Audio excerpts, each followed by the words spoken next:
Ulcer শুনে আমরা বলতে পারছি একটা ঘাড় মতো হয়ে গেছে, সেটা যেটা আমাদের হয় কি স্টমাকের যে ভিতরে ইনার পার্টটা রয়েছে না, ইনার লেয়ার যেটাকে আমরা বলি, সেখানে আলসার হয়ে যাওয়া বা ডিউডেনামের যেটা আমাদের স্মল ইন্টেস্টাইন সেটার উপরে ভাগে যখন আলসার হয়ে যায় সেটাই কিন্তু পেপটিক আলসার বলে। আর সেটাতে কি হচ্ছে,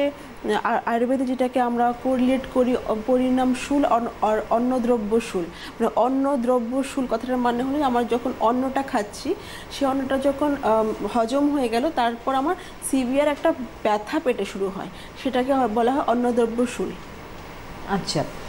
এই যে অ্যাকচুয়ালি রোগটা হয় কেন, মানে এটা তো কারণ থাকবে নিশ্চয়ই। দেখুন, যে আলসার শুনে আমরা বুঝতে পারছি পেটের মধ্যে আলসার হয়ে যাচ্ছে, বা আমার স্মল ইন্টেস্টাইন বা ডিউডেনাল পার্ট যেটা সেটা রয়েছে, স্মল ইন্টেস্টাইন যে উপরে ভাগটা থাকে সেখানে আলসার হচ্ছে। আলসার পেটে কেন হয় আমরা জানি যে আমাদের একটা খাদ্য অভ্যাস এখানে একটা খুব যুক্ত আছে। কেন কিনা আমরা যদি খুব অ্যাসিডিক, আমাদের স্টমাকে না একটা এনজাইম আছে যেটা আমাদের খাবারগুলোকে হজম করতে সাহায্য করে, সেখানে যখন আমরা দেখি ওইগুলো ঠিকঠাক বেশি সিক্রেশন হচ্ছে। আবার কেন হচ্ছে, আমাদের দীর্ঘ সময় আমরা খালি পেটে থাকছি, আবার তার উপর মধ্যে এমনিতে অ্যাসিড সিক্রেশন হচ্ছে, তারপর আমরা কিছু একটা অ্যাসিডিক ফুড খেয়ে নিলাম, বা আমাদের সকালবেলা একটা অভ্যাস থেকে ঘুম থেকে উঠে একদম খালি পেটে চা বা কফি খাওয়ার একটা টেন্ডেন্সি থাকে, সেটা একটা এফেক্ট করার কারণ থাকে, বা অ্যালকোহল কনজিউম করার একটা প্রবণতা থাকে আমাদের, বা স্মোকিং একটা থাকে, বা সচরাচর আমরা যে পেন কিলার ইউজ করি সেটা একটা বড় কারণ থাকে। বা আরেকটা যেটা মেন ইম্পর্টেন্ট কারণ হলো যে এইচ পাইলোরিক বলে একটা ব্যাকটেরিয়া যেটা আমাদের এখানে আলসার হতে কিন্তু সাহায্য করে। আমরা নর্মালি যখন মানে সমস্যাগুলো দেখা দেয় তখনই আমরা কিন্তু নড়ে চড়ে বসি, যেমন একটু আগে আমরা শুনলাম যে খাওয়ার পরে ব্যথা হচ্ছে। আমরা তো বেসিক্যালি প্রথমে দেখি না, যখন সমস্যাটা তৈরি হয় তখন একটা জায়গায় গিয়ে বুঝতে পারি যে না, এটা একটা রোগ হচ্ছে,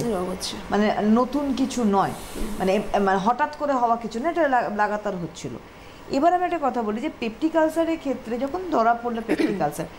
এইটা আনট্রিটেড অবস্থায় থাকলে হয়তো কোনোভাবে পেনকিলার দিয়ে ধামাচাপা দিয়ে রাখছি বা ইত্যাদি ইত্যাদি, সেইটা খুব ক্ষতিকারক কিভাবে হতে পারে? দেখুন, পেপটিক আলসার একদমই প্রথম ইনিশিয়ালি বুঝে যাওয়া যায় না, কারণ এই যে সিমটমগুলো যেটা থাকে, হয়তো আমার ইন্ডাস্ট্রি যেটা শুরুতে হয় ইন্ডিকেশন হচ্ছে আমার, বা খাওয়ার ইচ্ছেটা চলে যাচ্ছে, তারপর একটা হালকা পেন অ্যাবডোমেন হয়। আমাদের যখন পেন অ্যাবডোমেন হচ্ছে আমাদের টেন্ডেন্সি থাকে আমরা কিছু মেডিসিন নিয়ে নিলাম, পেনটা কমিয়ে গেলে, আবার দীর্ঘদিন এটা থাকতে থাকতে কী হচ্ছে যে আমার যে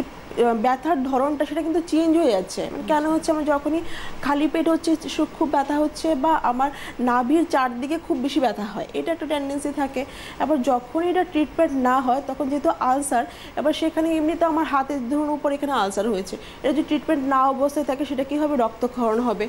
সেরকমই হয়, আমাদের স্টুলের সঙ্গে রক্ত বেরোয়, বা ব্ল্যাকিশ আমাদের স্টুল হয়, বা আমরা যখন কী হয় দীর্ঘদিন থাকতে থাকতে একটা ভমিটিংটা সিমটম থাকে, ভমিটিংটা যেটা বেরোচ্ছে সেটা কফি গ্রাউন্ডের মতো বেরোচ্ছে, মানে কফি কালারের মতো একটা ভমিটিং বেরোয়, এটার সিভিয়ারিটি পৌঁছে যায় এর। আচ্ছা, এবার আমি একটুখানি ডক্টর খানের কাছে যাবো যে এরকম তো প্রচুর পেশেন্ট আপনারা প্রায়শই দেখছেন বেদজ্ঞানী, পেশেন্টদের বেসিক সমস্যাগুলো কি, মানে কিভাবে তারা আসছেন? দেখুন, বেসিক্যালি পেটের সমস্যা, গ্যাস অম্বল বা ইনডাইজেশনের প্রবলেম বা পেট পরিষ্কার না হওয়া, এটা তো কমনলি আমরা পেশেন্ট প্রচুর পাই। কিন্তু এর সঙ্গে সঙ্গে এমন পেশেন্টও আমরা পাই যারা কিন্তু দীর্ঘদিন সময় থেকে পেটে জ্বালা, বুকে জ্বালা, বা রাত্রেবেলা হঠাৎ করে পেটে ব্যথা স্টার্ট হয়ে যাচ্ছে, বা খাওয়ার পর ব্যথা স্টার্ট হয়ে যাচ্ছে, বা খাওয়ার 2 ঘন্টা পর ব্যথা স্টার্ট হয়ে যাচ্ছে, বা ম্যাডাম যেটা বললেন যে স্টুলে ব্ল্যাক কালারের স্টুল দেখতে পাচ্ছে, বা ভমিটিং সঙ্গে কফি কালারে কিন্তু বেরোচ্ছে মুখ থেকে আমাদের।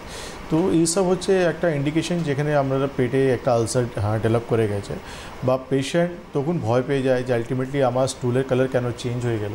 বা আমার শরীরে হিমোগ্লোবিন কমতে আরম্ভ হচ্ছে, বা আমার মুখ থেকে ভমিটিং যেটা হচ্ছে সেটা নর্মাল কালার না হয়ে কফি কালারে কেন হচ্ছে।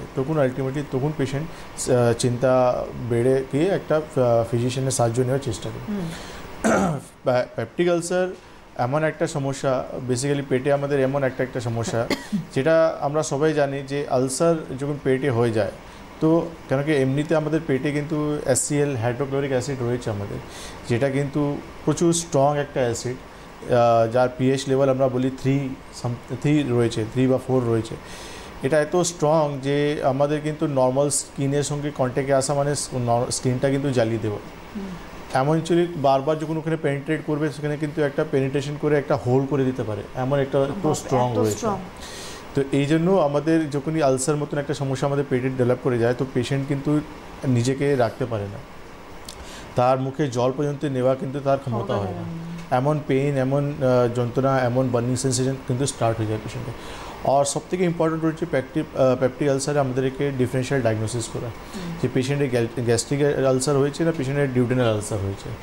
যেটা ম্যাডাম খুব সুন্দর করে বলে দিয়ে অন্নবাহ স্থূল আমাদের যেটা রয়েছে সেটা কিন্তু যখন আমরা খাই তখন আমরা পেনটা দেখতে পারি, পরিণাম স্থূল যখন আমরা খাবার ডাইজেস্ট হয়ে গেছে হওয়ার পর 2 ঘন্টা পর যে পেনটা হচ্ছে সেটা আমরা ডিউডেনাল আলসার আমরা দেখতে পাচ্ছি। তো এটা একটা ডিফারেন্স আমরা বেসিক্যালি পেশেন্টের কমপ্লেন্ট আমরা বুঝে যাই যে পেশেন্টের কোন আলসার হতে পারে, যে গ্যাস্ট্রিক আলসার হয়েছে না ডিউডেনাল আলসার হয়েছে। এবং